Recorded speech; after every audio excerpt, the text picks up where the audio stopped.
So this panel on bullying is the second time I've been doing this panel. Last time I had as co-panelists the excellent Dusty Cat, who regrettably couldn't make it to this con, and Dana Simpson, creator of Ozzie and Millie, and they were great co-panelists, and this time I got to do it myself, so I hope my big motor mouth won't fail me.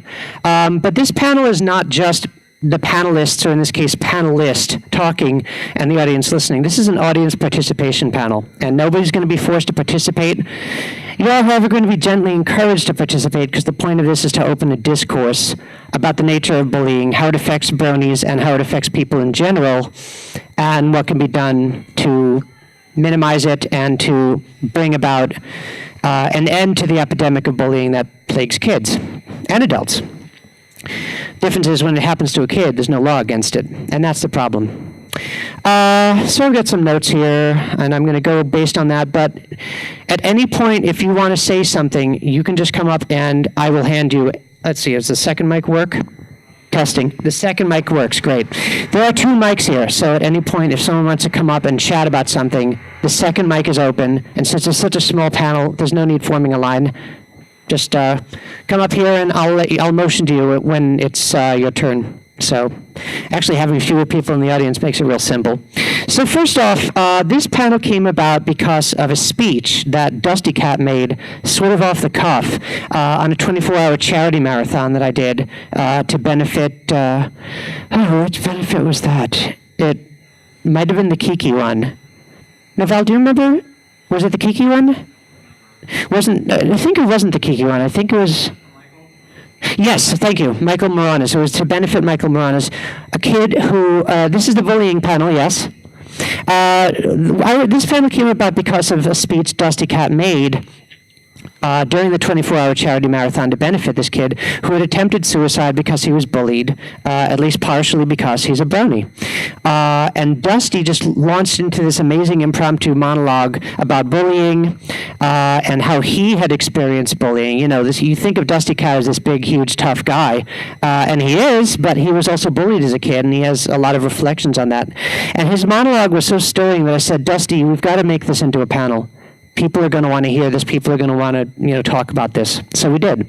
And I hope maybe next year I can actually coax him to this side of the country so he can join me as a co-panelist again, because he was great.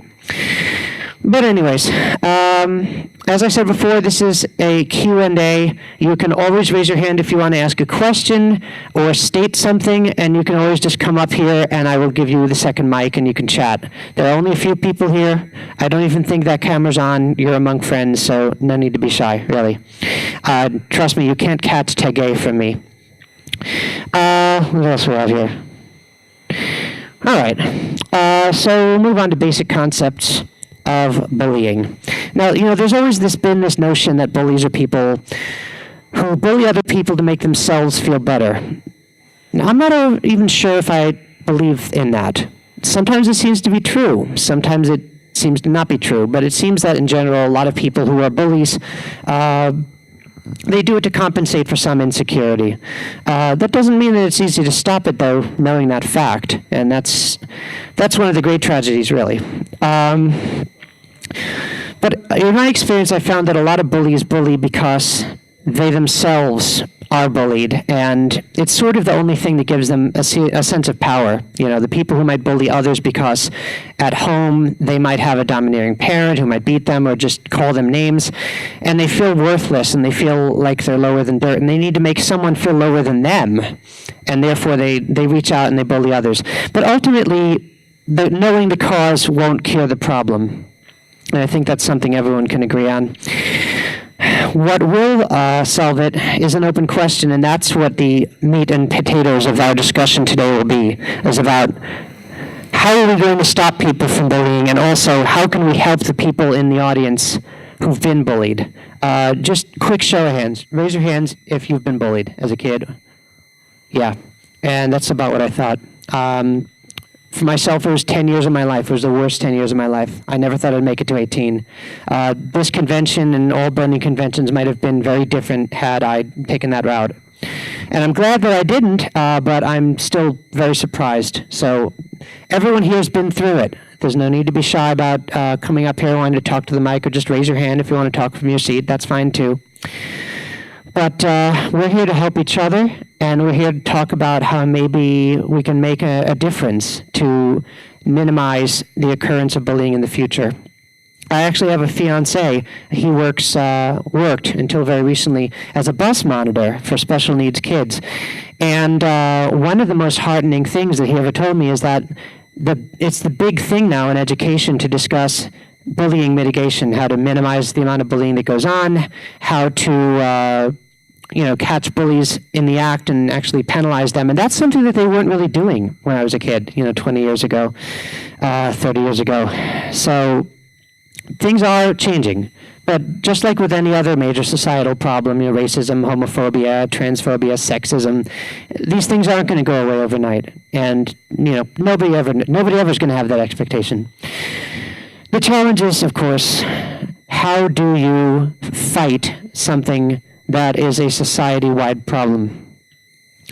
One thing that seems interesting is if you look at all the anti-bullying laws, one of the big problems is that most of the anti-bullying laws are written to protect adults from bullying. Bullying at the workplace, for example. Not just sexual harassment, but just, harassment in general. And that's all well and good, and needs to be done, of course. The problem is that kids are usually the ones who fall through the cracks. And that was something that I noticed when I was a kid, is that when you're a kid, you're not really considered legally a person. So trying to find a legal defense, you can't just go to see a lawyer when someone is beating you up at your locker. You should be able to, but you can't. And that's part of the sad reality. A lot of the stuff that goes on in our schools, it's things that if an adult did it to another adult, they'd be in jail, or they could get sent to jail. But when you do it, as a kid to a kid, nothing happens. And how many of us have had an experience where a bully torments you and you do something back, however minor, and you're the one who gets in trouble? Show of hands? Yeah. Saturday detention here for walking out of class when they were physically harassing me. And that seems to all too often be the problem. And everyone here who's of a certain age remembers Columbine. We all know what happened there. Kid was bullied until he literally snapped. And the tragedy is that it could have been prevented had, instead of, teachers lashing out at the victim, if teachers would actually lash out at the bully. So I've talked too long. It's time for you guys to talk a little.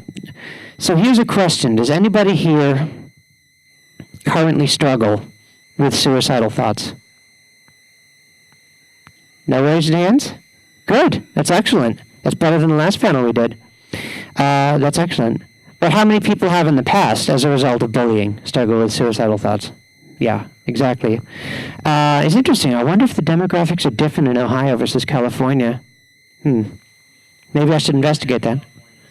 Oh, really? Okay. Were you from the Bay Area or NorCal or SoCal? Okay.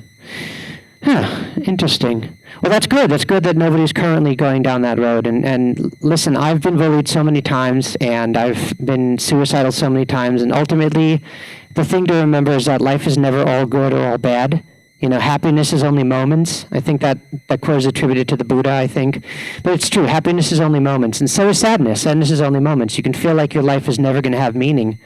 But then a day later, you can be doing something and be on top of the world. And that's how these things go. Welcome. Come on in. Have a seat. This is, by the way, this is a Q&A open forum thing. If anyone wants the floor, the mic is open, or you can just raise your hand and ask questions from your seats. I don't want this to just be me lecturing at people, because I'm not a lecturer. I mean, I like to lecture people, but that's not what I'm here for. So where was I? Oh, yeah. So I talked about how the laws tend to protect the workplace and adults rather than the schoolyard and kids. And that's one thing that, again, my fiancé noted they're making progress on. So there is hope that the next generation, the teachers of the next generation might take this more seriously. It's become a huge issue in early childhood education, mitigating bullying, more than ever before. So. And it's going to take time. I mean, every month we still read about people who kill themselves due to bullying, so it's not like it's going away. But they are working on it, so that's good. That's a step forward. Now, let's talk a little bit about specifically bullying for not meeting gender role expectations.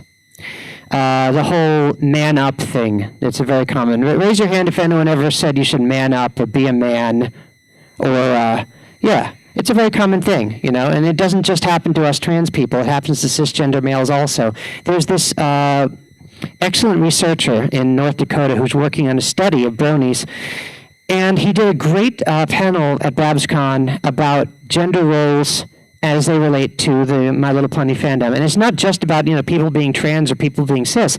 It's just about the expectation that if you're a guy, you don't like ponies, stuff like that. And if you're a guy, you can't wear a pink shirt or pink hair. And, you know, these things are... Exactly, real men wear pink. And, you know, it takes more guts and more balls to wear pink as a guy than to not wear pink. That's the truth. But a lot of the reason why people like to pick on bullies is because people like to pick on bronies, people like to bully bronies, is because of this gender role stuff. And it's drilled into our heads from such an early age that it becomes invisible after a while. You know, there's even the girl aisle and the boy aisle in the toy store. Funny story, a few years back, Hasbro actually had to be persuaded with a petition on one of those websites just to make an easy bake oven that wasn't in pink or purple. Now, how many of the head chefs of the biggest restaurants are males? I'd say at least 80%, maybe more. And yet somehow cooking is still seen as stereotypically feminine. And so even an easy bake oven, which is literally just a box with a light bulb in it that cooks stuff, was marketed exclusively to females. They only showed women, girls, in the ads. And they didn't even make it in a gender-neutral color, which is, by the way, it's a kind of a silly concept in the first place, until I think last year. So Hasbro is especially guilty of this, which is why Lauren Faust's vision for My Little Pony was especially subversive, because My Little Pony has always been marketed by Hasbro. We're using traditional stereotypical girly stuff. And Lauren's There's More Than One Way to Be a Girl philosophy, which pervades the whole show, really runs counter to what Hasbro's always done. So that's, I guess, one of the more reasons why the show is so compelling for people of all genders and all ages and all persuasions. But a large portion of the time when someone gets picked on for being a brony, there's either one of two things. Either they say you're a pedophile, or they say you're gay, or trans, or something like that. And of course, neither are true. There is a higher proportion than the general population of bronies who are LGBT, but it's certainly not 100%. It's not even 50. It's more like 30, 20, something like that. I don't have the current figures. But the vast majority of bronies are still straight. And if they were gay, so what? But by and large, the bronies that get bullied because they're not being men. They're not, you know, living up to society's ideal of a man, which is really ridiculous if you think about it. If you look at someone like Arnold Schwarzenegger, everyone can't be Arnold Schwarzenegger. Or as the guy in California from North Dakota said, everybody can't be Chuck Norris. But growing up, every guy is expected to be Chuck Norris. You know, you're expected to like sports. You're expected to like, you know, beating things up and being beat up. Well, I don't know. Yeah, pounding your chest and being all manly and macho. And if you come into in a Fluttershy shirt to school, people might start to question your sexuality or even question your gender orientation. And that's a bad assumption. And I think a large portion of the solution to the bullying problem, not just bullying of bronies in specific, but bullying in general, is going to be to tear down some of those artificial stereotypes, those molds that kids like to force each other into. And it's mostly a peer pressure thing. It's completely a peer pressure thing. You know, my parents didn't particularly care if I was into sports, but, you know, Bob and Joe and Jack in my class sure as hell did. Although, of course, sometimes they can come from the parents, too. And those are the cases when things can get really bad really quick. If your parents are joining in on the bully side. And that's always particularly tragic. Quick show of hands. How many people here are out as bronies to their parents? How many people are not out as bronies to their parents? Oh, wow. Well, see, that's another thing. Mostly the people who come to these conventions are the people who are more public about being bronies. One of the interesting factoids that was brought up at the panel about gender roles, not particularly related to gender roles per se, but he did a study about the number of bronies who are open about being a brony versus closed, and as he suspected, there's a much higher proportion of bronies who are open about being bronies who attend these conventions. The ones who are not open actually outnumber the ones who are open, and most of them never set foot inside a convention or a meetup. So for every brony you see walking around at TrotCon or BronyCon or whatever, there's another 1 or 2 or even 3. Who knows? It's like the dark internet. This is the dark brony net. And these people will never get to talk to another brony in person, by and large, or they'll do it in secret. And that's really sad. And it all boils down to fear of being perceived, let's face it, as gay. People, what's the number one thing that people like to call bronies? They call them the F word, Not the one that means to do it, but, the other F word. And it always comes down to the fact that if you like pink, you must be gay, which is rubbish, complete rubbish. But again, this boils down to victim blaming. Like when I said earlier, and how many of you raised your hands, a lot of the time it's the victim that gets blamed for their own bullying. They bully you, you retaliate, you're the one who gets in trouble. Or the school views the bullied child as the instigator of their own repression, really, of their own oppression. And it all sort of ties back to the whole sexual orientation thing. If they assume that you're gay because you're a brony, then they assume that you deserve to be bullied because you're gay, and therefore that it's okay to bully you because it's okay to bully people for being gay or for being different or for doing girly things when they're supposed to be doing guy things somehow. But it all boils down to victim blaming. Let's see here. A lot of my notes here were intended for a larger audience, so I'm adapting things as I go. I wanted to talk a little bit about ideas for mitigating bullying. And I want to open up to the floor. Who here has had thoughts in the past about, if I could go back and I could help me when I was being bullied, what would I do? Anyone? Yes, you're there in the awesome pink hair. Want to come over here? There's a microphone. Show off that amazing pink hairdo. Seriously awesome. Oh, yeah. Turn it on. Testing. There we go. I was bullied a lot in high school, middle school, elementary school. I was always perceived as more effeminate, and, it wasn't really until after I was an adult that I started to... Hello? Oh, all right. It wasn't until I was, kind of well into my adult years that I really started to fit in more the stereotypical male gender role.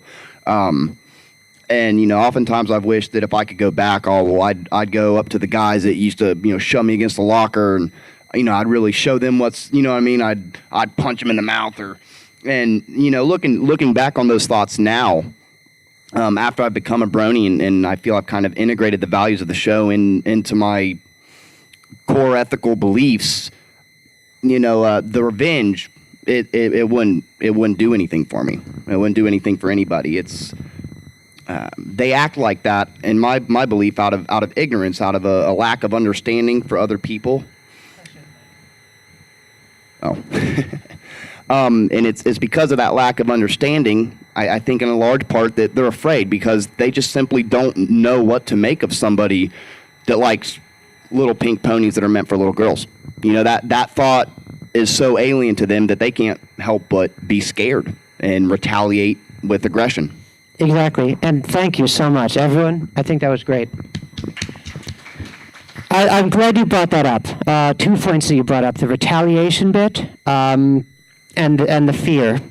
Let's talk about the fear first. Well, the reason that people fear those who are different is because they fear that they themselves might be different. As a trans woman, I sometimes get odd looks from people, and I say, "Don't worry, it's not catchy. You can't catch it from me." That's why I cracked that little joke earlier. Don't worry, you can't catch gay from me. And because by and large, when a guy is really aggressively anti-gay or anti-brony or anti-trans or anti-anything different, it always has a kernel of fear of, what if I am one of those people? And it's really a form of self-hatred. All too often we see cases where, particularly you see these Republican senators who try to pass all these anti-gay marriage laws, and then they get caught the next year in a gay bathhouse. Happens all the time. Or with a gay brothel, or just, having intercourse with a gay guy. It's always a matter of self-hatred. People hate in others what reminds them of the part of themselves that they want to repress. Fred Phelps, for example, who just passed away, guarantee you that guy was in the closet so deep he was paying rent to Aslan. You can't be that much anti-gay without having gay thoughts. It just doesn't happen that way. Because if you are content in your own sexuality, you won't see any reason to oppress people who are different than you.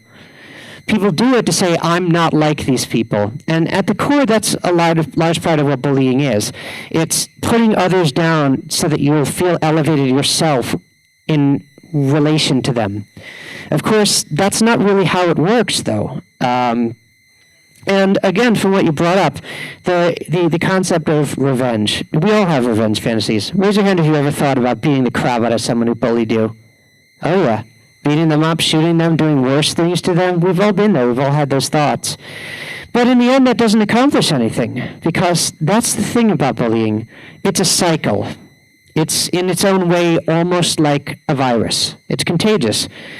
And like I said earlier, sometimes a bully becomes a bully because they're bullied at home by their parents. Their dad might beat them. Their mom might scold them constantly and treat them like they're a terrible child.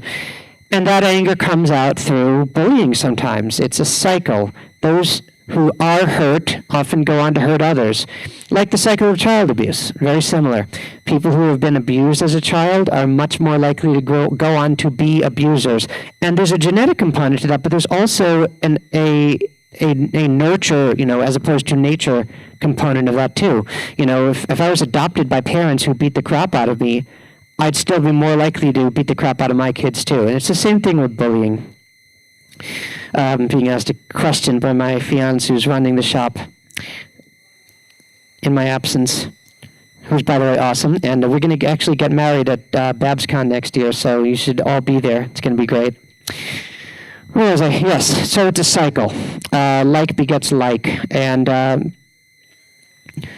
like to say, and I'm not sure if it's true, but I'd wager a guess that it's very difficult to be psychologically healthy if you feel compelled to bully. And that's why none of us have, by and large, I'd wager a guess that most of us have not actually acted on those revenge fantasies.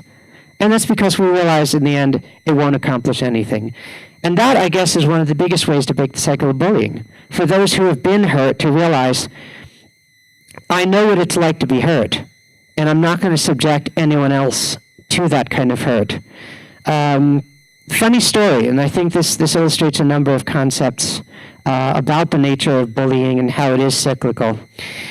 I was one of the two kids in my high school. Sorry, not high school. High school was actually okay for me. I was weird. Middle school was the worst for me. I was one of the two kids in my middle school who was bullied really badly. It was me, and it was the big girl, overweight. They made fun of her for her weight, and they made fun of me for being nerdy, and they thought I was gay. Well, they were kind of right. I mean, I'm mostly a lesbian, but they didn't think that. But anyways, I was one of the two biggest targets, right? And there was another kid named Brian, and Brian was an even bigger nerd than I was. And for a very brief time, somehow I found myself teasing him. Now, mind you, it was nowhere near as what they did to me. But after like a day or so, I'm like, what the hell am I doing? I'm doing to this kid what people did to me. Brian and I became fast friends, and he was my best friend all throughout middle school. And you know what the irony of the situation is? When he found out I was trans, he didn't want to talk to me anymore. So I'm not exactly sure what to make of that, except that you shouldn't take revenge on those who harm you, and if others put you down, if you try to put others down, you're not going to elevate yourself. You're actually going to lower yourself. And I guess the lesson with Brian is keep an open mind on both sides. That I kept an open mind, that I realized what I was doing was wrong, and sometimes that's the hardest lesson of all, to realize you've made a mistake. And we've all been there. We've all made mistakes. That's the hardest thing in the world, to admit that you're wrong.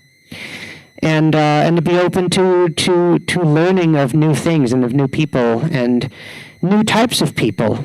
And I wish Brian had been more willing to talk to me after he found out I was LGBT, but I got to say this much: he didn't bully me for it. So there's that. Let me go back to my notes here.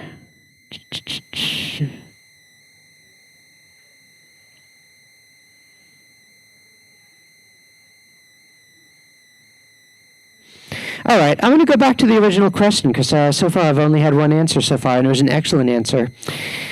So, who else here has had thoughts about if I could go back in time and help myself when I was being bullied, what would I do? Want to come up here? Want to share some thoughts? Because this is all about audience participation, guys. I don't have any co-panelists. You are all my co-panelists. Now, remember, you got to basically put it right up against your lips. So if anyone has herpes, we all get herpes. Or derpies. I guess I'm getting derpies then. Well, for the longest time, actually, right after I became a brony, it's a funny story. I first became a brony because my best friend, who was a female at the time, she was watching the show during the first season, and when the 25th episode came out, her dad, who was a Marine, happened to say, "You're sticking around to watch the episode with us, right?" Big, strong Marine guy. So I was like, okay, this is weird. And then he made sure to wrap his arm around me throughout the entire episode to make sure that he knew, that I knew, that I was not leaving there. So all this while, I was trying to question, I was like, is there something going on in this family I don't know about? It's my initial reaction. So for a while, I realized, well, first off, the first thing I realized is the show was freaking awesome, and I wanted to keep pursuing it. So I did. Yay for people who joined during the first season. Anyway. Represent, exactly. Woo. So what happened was for the longest time after this, I was struggling with whether or not I was actually straight. I have this, I have what used to be called multiple personality disorder, and it was very, very rough for me in high school because Stormy, as he calls himself, he is gay, and I am straight.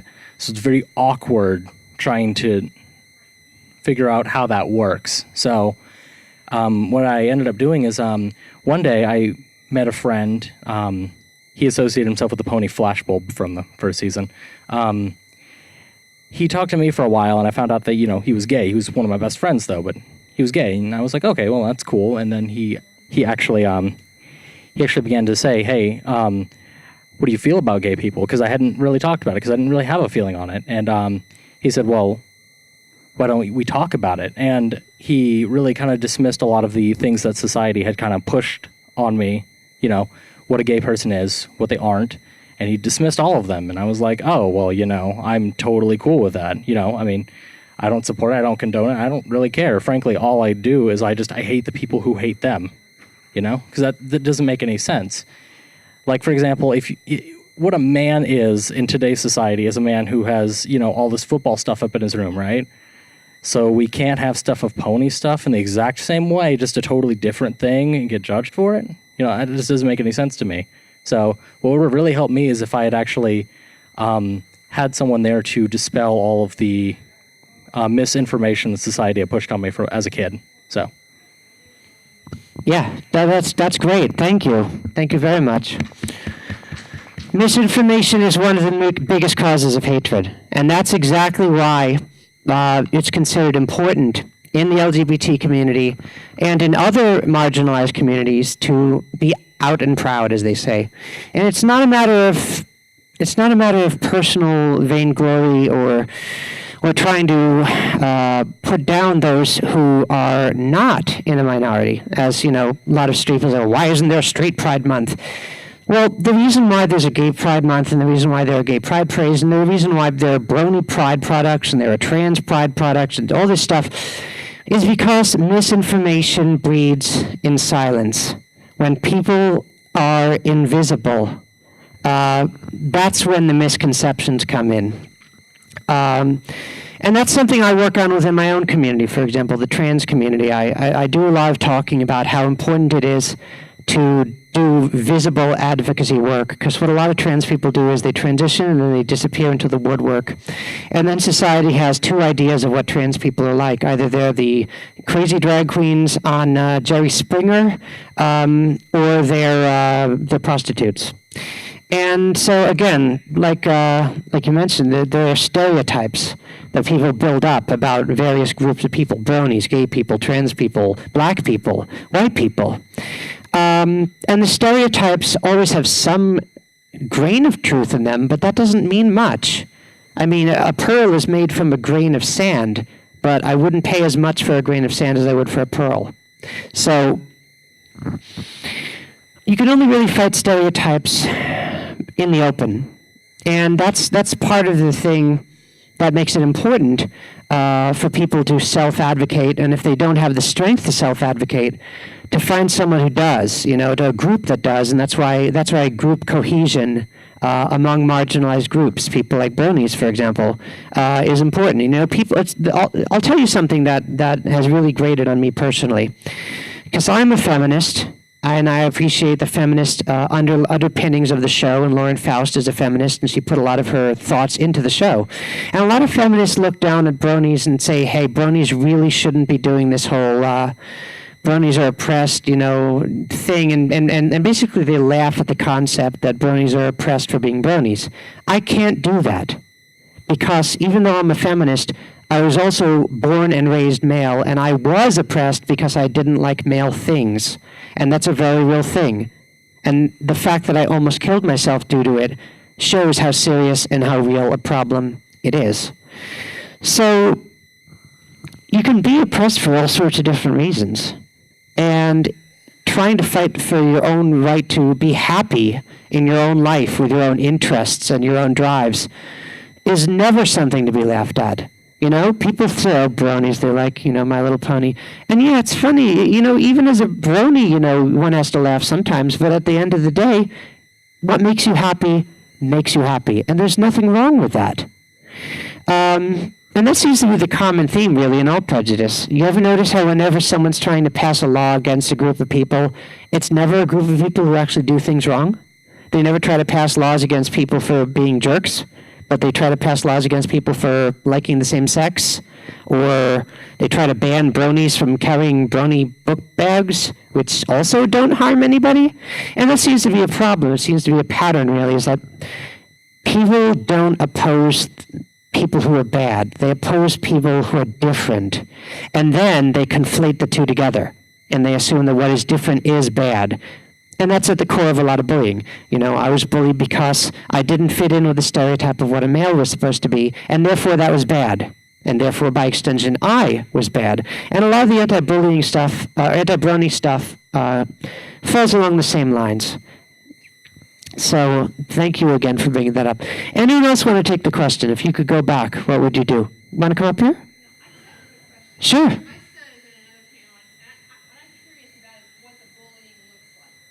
What it looks like. Oh, okay. That's a very good question. I'm glad you asked. Yeah. You want to have a panel and a couple of people come up here? We'll talk about it. I can talk about my experience and you can talk about your experience. There, now we got 3 people. So you got 3 people to talk to. All right, so you go first. All right. I can talk pretty loudly, so I don't know. Can you guys all hear me back there? The camera. Oh, you need the mic for the camera. Well, alrighty. For me, bullying varied. It happened a lot in middle school. So, middle school's like the worst year because everyone's just going through a lot of the chemical changes in your body. So hormones are just going off the wazoo. Your heights are growing, so you've got pain in your legs everywhere. I remember my mom at nights would just massage my legs because they would just hurt. It's a bad time in life. It's an awkward. Yeah. I would get bullied around middle school because one kid always was the general bully. So he would say a lot of words and, just tear you down and make other people laugh because it made him feel better knowing that everyone else accepted him in the regards of not accepting me. Another kid bullied me because he didn't like me because he thought I got too clingy, but it's like I didn't have any friends during the time. So it's like, extra friend, woo, I have someone to talk to. So it was a matter of then he just got annoyed and fed up with me. And so then he would start shoving me through the halls, pushing me, anything he could do generally just to like show that I'm not welcome here. At the end of it, it got bad enough to where we actually had the principal involved, and we had to set up ground rules of them not talking to me. And it got to the point where the other guy victimized himself, the one that was actually pushing me around. And that was actually really interesting. He's like, well, it's his fault for always talking to me all the time. What? This is like... Again, the victim blaming thing comes in. Yeah. And he's like, all right, just don't talk to each other, because the principal he didn't want to deal with any more problems than what he already had. We had like a lot going on in our school. So the last thing he really needed to deal with was like two kids arguing right in front of him. But bullying just kind of, it will normally be verbal. It kind of just like when I got into high school, there wasn't as much physical. There were a lot of fights at my high school, mind you, but that was a lot of because like people just started arguing and it just got aggressive. And next thing you know, people were slamming each other against walls. There was a fight like every day at our school, and it just got really silly just to see that happen. And it's like, come on, guys, just you're blaming about like some girl taking your boyfriend or whatever, and like I get it sucks, but like, we're trying to grow up here, and you guys are making it really hard for us to stay here. Thank you very much. I'm going to echo some of the things he said. In my case, the bullying was almost never physical, not directly. Usually bullies won't just beat the crap out of you, because that leaves evidence and witnesses. They're much more insidious than that. They're much more sophisticated than that. It usually is. It's a form of social ostracization. People would literally surround me in a circle, and all mock me together, over and over. They would call me a faggot. They would call me stupid, a retard, useless, ugly. Anywhere. In the hallways, outside of the schools, it tended to be worse where there was less supervision, so outside was usually the worst. I was terrified of recess, because recess was the worst. They would all gather around me, and they would nitpick the smallest thing for a detail to pick on me. Like, for example, when I was growing up in the early 90s, Nike Airs were the hot new thing, and I had regular Nikes, and they made fun of me because my Nikes weren't Nike Airs. And they all laughed uproariously, like this was the most hysterical thing, and I was the most pathetic person in the world for having the wrong kind of Nike.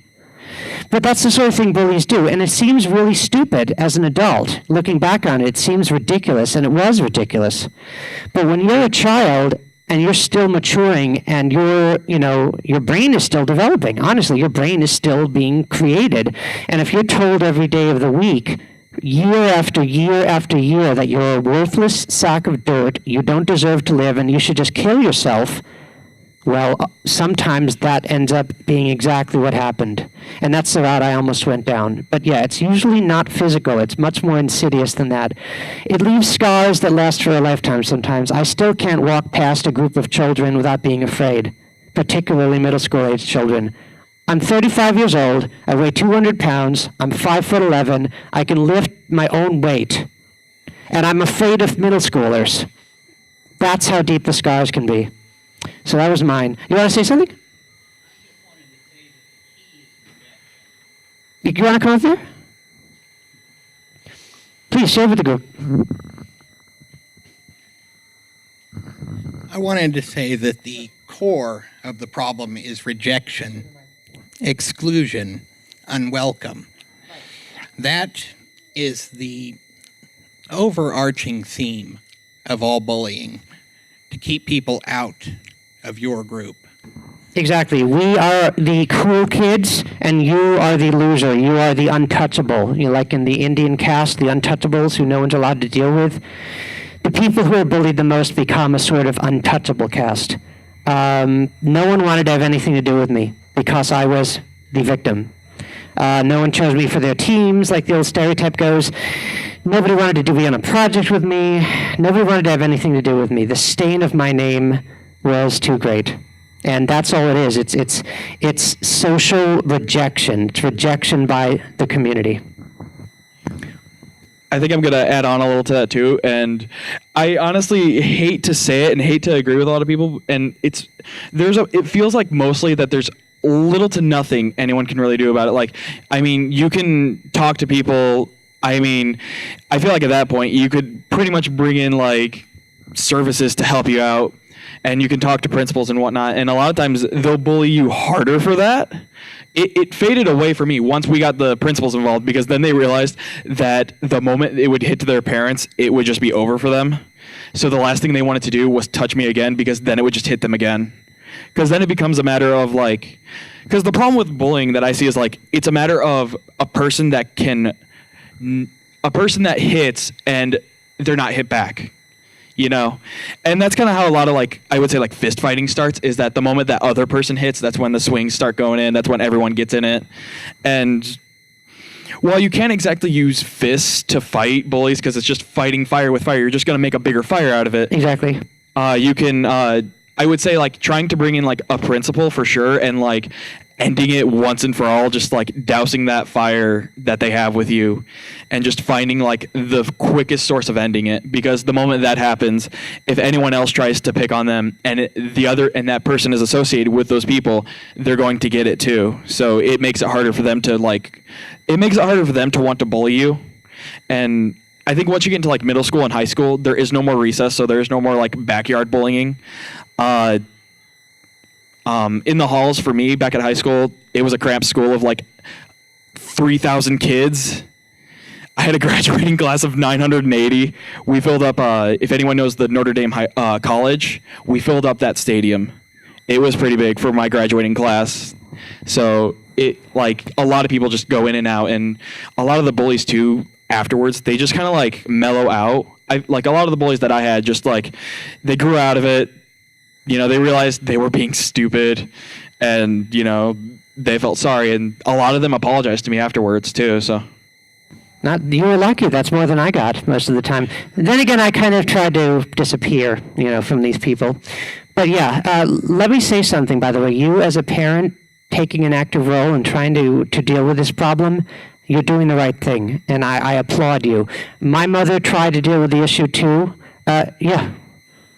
And, but in the end, basically, she talked to the principal, and the principal said, well, the kid is constantly being bullied, and what can we do? And my mom eventually gave up.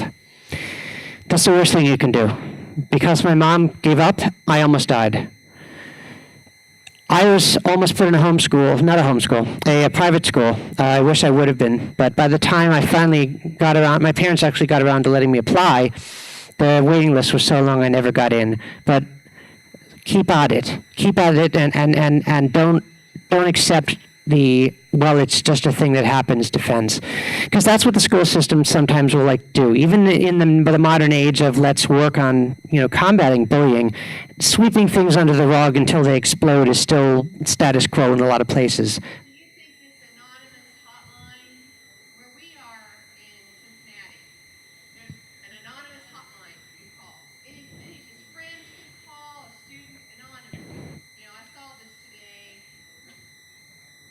Is that to report the acts of bullying?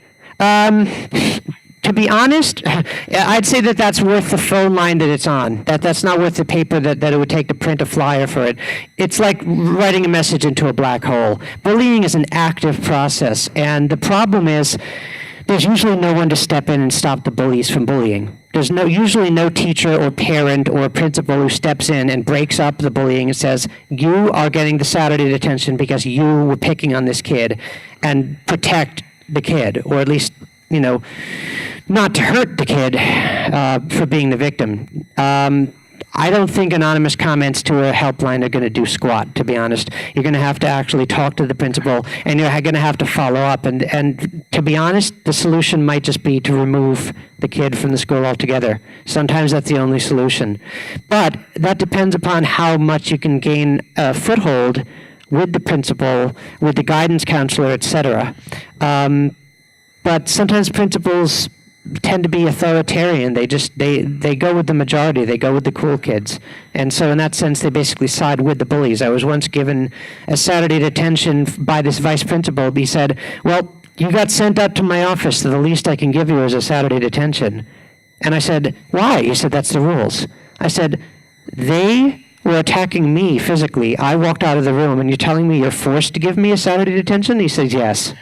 So, and that's a situation that no kid should be in, to have to be going one-on-one with some, jerkwad authoritarian principal who does not have their best interest in mind.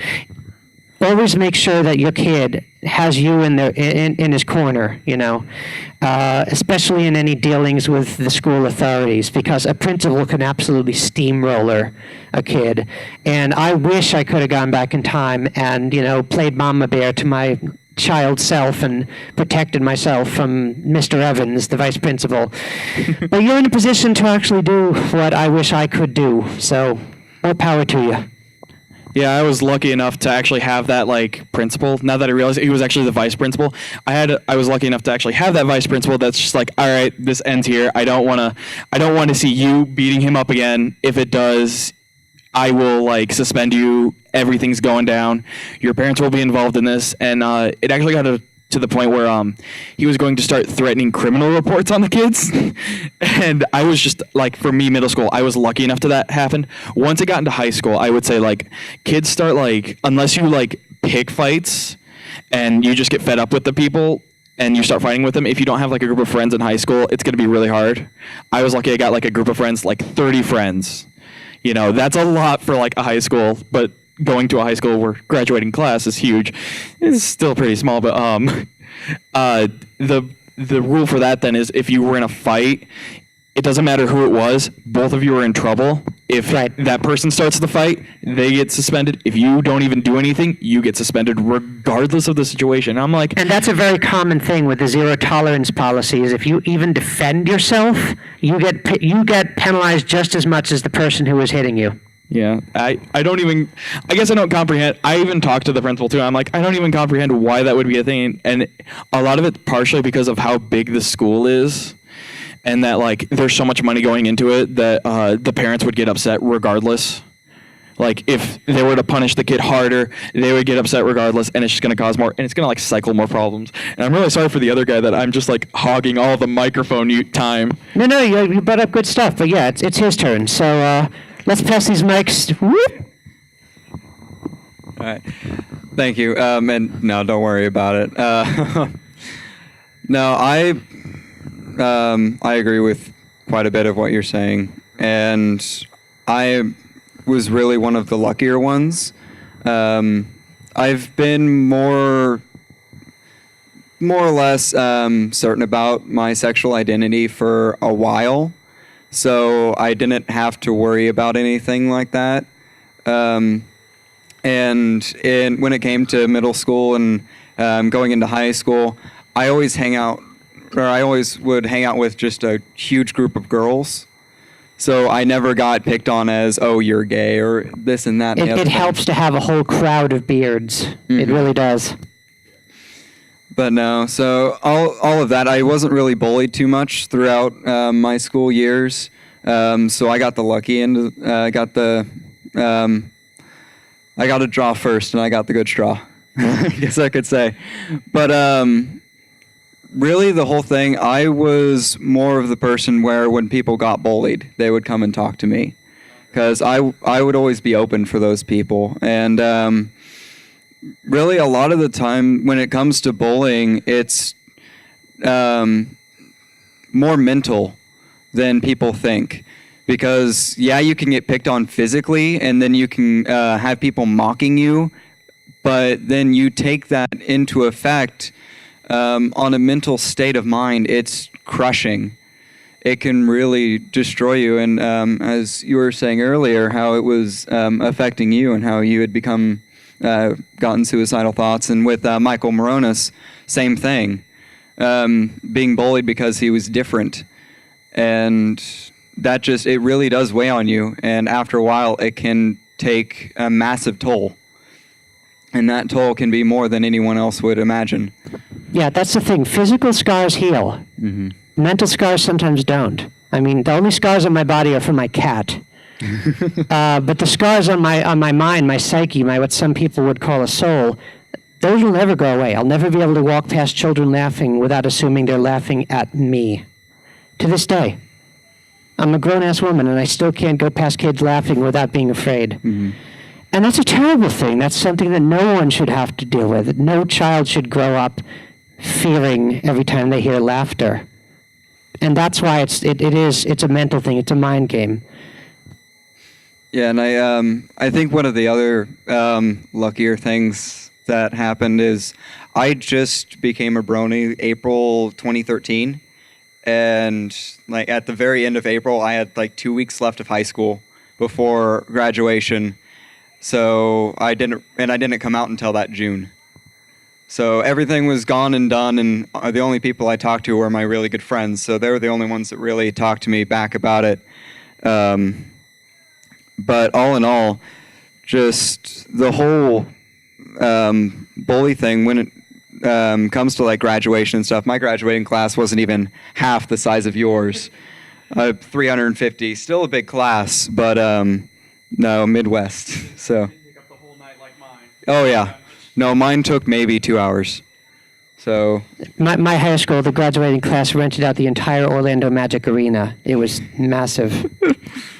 But no, so I really didn't have to worry with about a lot of the negative feedback from high school or middle school. So when I was coming into college, I had it in my head, just be yourself. And that's one of the biggest things you can do, even if you are getting bullied. Keep being yourself, because if you don't retaliate, after a while, it could take a lot longer than you would hope, but after a while, the bullies will get tired of bullying you because they're not getting a rise out of you. They're just not getting what they're hoping. So they'll go and unfortunately bully someone else, but your battle has been won for the meantime. Yeah, it's a good point. And also, I found that one thing is, even when I was a kid, I tried to draw bullies' attention away from other kids. Mm-hmm. One funny thing that happened in middle school, I was always bullied an awful lot, waiting outside for the bell to ring to let people in after lunch. And I saw another kid being bullied like that. It was by two much larger kids. So I just leaned against a post and I just start staring them down until they noticed me, intending to draw the bully's attention away from this little kid they were picking on. So as expected, they start bullying me instead. That's what I wanted. What's the ironic thing? The little kid was also bullying me too. He turned away from being bullied to bullying me because I was the new target. But sometimes that's things people can do, even peer-to-peer, to try to take some of the heat off. It's like being in a war. You try to take some of the fire for your buddy so that it'll be less likely your buddy will die. And let's face it, death can be the result of these things. But it's not all gloom, though. We only have a few minutes left, and I like to end on a hopeful note. So let's talk about some of the good things that are happening in this arena. First off, as I mentioned at the start, mitigating bullying is the hot issue in early childhood education nowadays. They are taking it much more seriously than they used to. Obviously, this varies wildly from state to state and jurisdiction to jurisdiction, but it's a lot more rosier of a picture than it was when I was a kid. And another is that people are starting to understand that, slowly over time, over the decades, but being different isn't necessarily bad. When I grew up, I was called a geek and a nerd for liking computers and being good with them. Nowadays, people like me are idolized as people like Bill Gates, who are billionaires and make mad money. And people want to be geeks. Being a geek is almost seen as cool nowadays.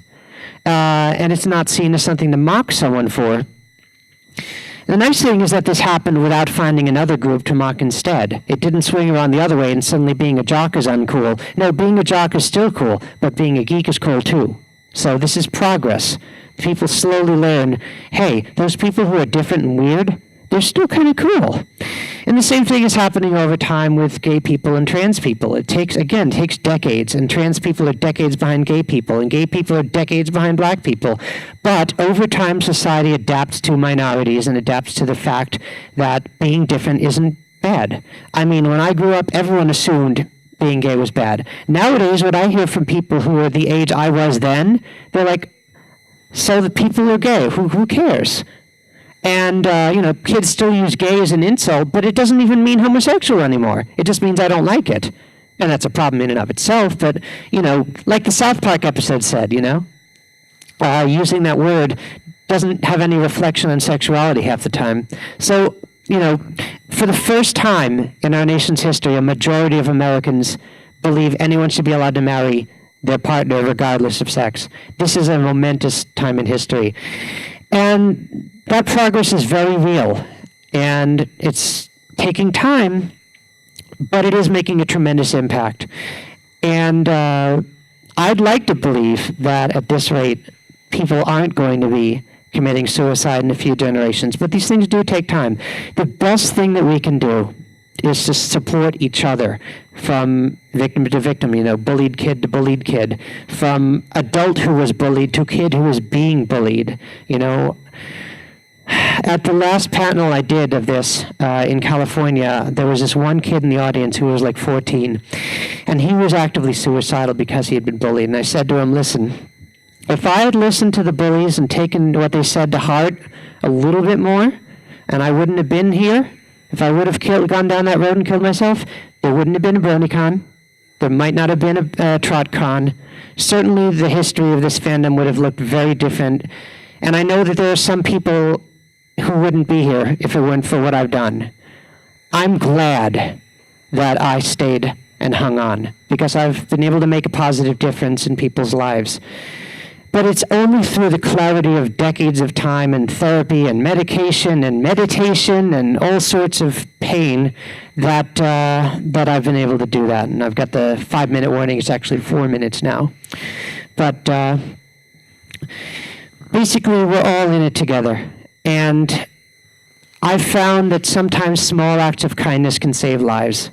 Sometimes large acts of kindness are needed. Sometimes only small ones are needed. But we're all people at the end of the day. And if you see someone who's hurting from being bullied or from anything, the best you can do is just try to cheer them up, reach out to them, help them out, even if they're not necessarily in a situation you can directly relate to. It's all about empathy. It's all about giving a care. It's all about, seeing someone who's hurting or being hurt and saying, hey, is there anything I can do for you? How can I make you feel better? Or just being there for them, just being there as a friend or as a human being. And that's, at the end of the day, is the best thing we can do for each other, is just to just help one another. And that's why this community can be such a wonderful thing. Because here are all these people, and a lot of us are bullied or have been bullied for being different, for being a brony, for liking things we aren't supposed to like. But in this place, there is none of that. You won't see anyone being called the F word here for wearing a Fluttershy t-shirt. And that's a beautiful thing. Exactly. And you did a great thing, ma'am. You did an absolutely wonderful thing. Thank you. Kudos. Every parent should care about their children enough to ensure that their children are not tormented by their peers. And you're doing a great thing. And listen, I'm going to give you my business card. Feel free to email me, because I've been there. I was in your son's shoes 20-something, 30-something years ago. And I'd love to.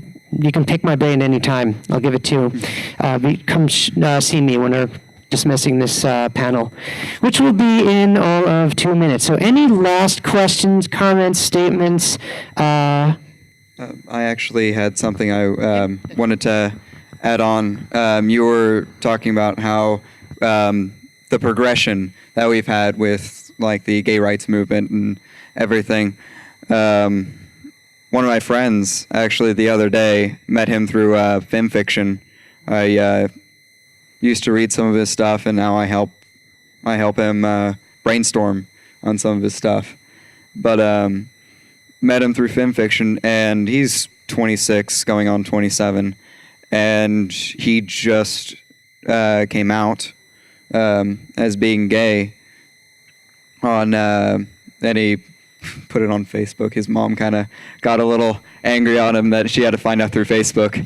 But no, he came out, and what really, it made my day that all of the comments in accordance to that post were completely positive. Just like, way to go, more power to you. And That would never have happened 20 years ago. Just exactly. FYI. And that just, it's amazing seeing how nowadays even stuff like that is being seen as more and more normal. So Yeah. not many people are getting. I mean, there are still quite a few kids, especially in the lower grades, that do get a little bit of crap for that. But in the long run, we've come really far. Yeah, we have. And we're going to continue to make additional strides. Anyways, guys, it's 4 o'clock, and that is our time. I got to go to my next panel. I'm going to leave a small stack of my cards here. Anyone who wants to can email me at any time, and I'd love to chat with anyone about this subject or anything else you think you'd want to shoot the breeze about. So we got to vacate this room. There's a kids' Pinkie Pie party coming in here. So everyone, thanks again. Thank you. Have a great one.